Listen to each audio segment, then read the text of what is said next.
Egis tayo dyan. Ano ba naman ako mahilap sa'yo? Eh, di ka nga marunong maligo. Kaya ka man ka, uwi.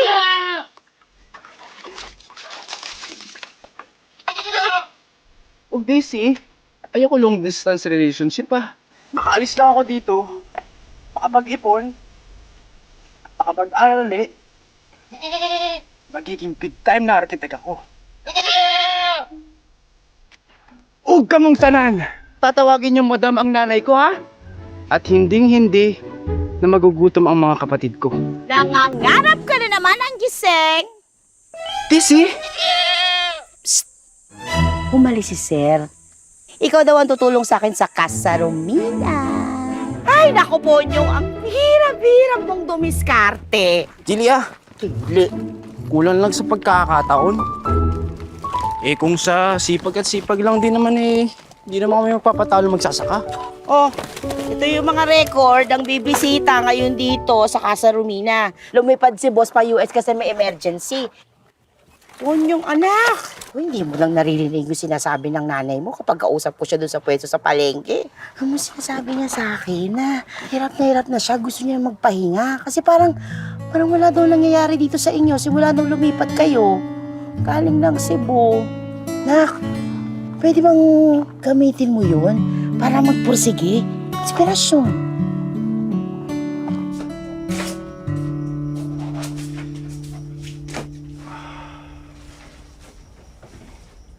Paanong araw?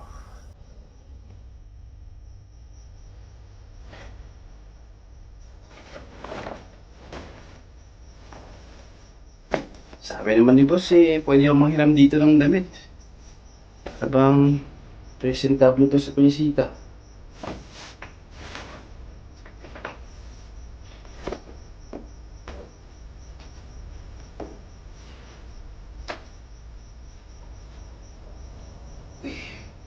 Ito. Architect. Epifanio. Kabangbang. Bisita.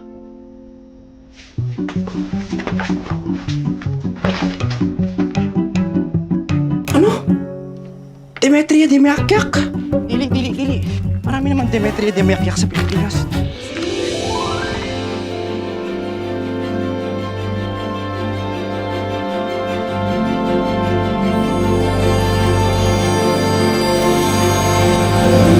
Ano? Sige! Kung ka na ngayon mong gusto, break na ta! At na dito sa Manila. Ponyo. Gusto na ako mahimong model. Gusto na ako mahimong sikat. Gusto na ako madato. Bata pa tayo kaayo para magpakabuang saan ng love. Uy! Maugani lakaw na dito! Pero ginaing na nati ka, ha? Dili na ako kinahanglan mo hawa sa Cebu. Aron na may tabu sa akong kinabuhi. O kung mabalik ka pa diri, promise, dili mo na ako mailhan. Oh my gosh, you're here na? Ay, oo. Lumipat kami diri sa Laguna pagkapatay ni tatay. I'm sorry. Kumusta ka na, Diding? Ito, I'm good. I'm Demi now. Demi. Pick up. Kamusta ka? Ako? Ito pa rin. Okay naman. Anong ito pa rin? Look at you now. And look at this place. Wow. Grabe, look at this place.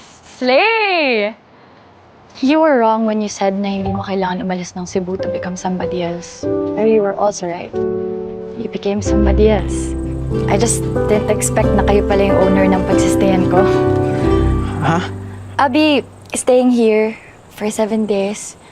Sana we can catch up and maybe we can be friends again. At hindi mo rin sinabi sa kanya na isa ka lang alila dito. Umurong ng dila ko, uy! Ito, tingnan mo man.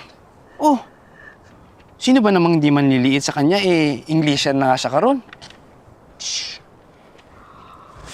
Unya ako, Ganto pa rin. Agoy! Ang yabang-yabang ko pang sinabi sa kanya noon na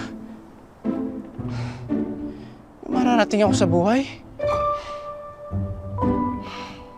Pero ito pa rin ako. Nakapako pa rin ang paa ko sa putikan. Baka pwedeng sakyan mo na lang ako. Minsan lang naman eh. Tsaka, aalis na rin siya.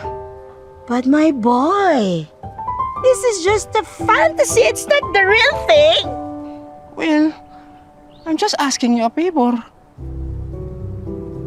Please, Auntie Rihanna. Don't worry, okay lang ako dito.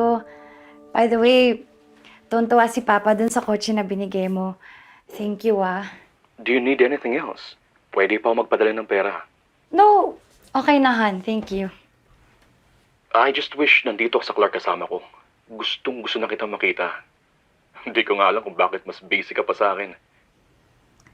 Well, syempre, gusto ko kasi pag finally nakita na tayo, marami tayong time together.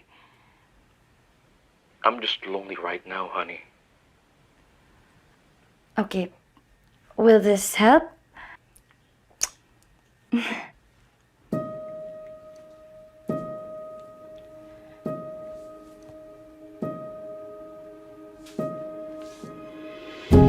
Hindi mo kailangang malaman to, Ponyong. Walang pwedeng makaalam.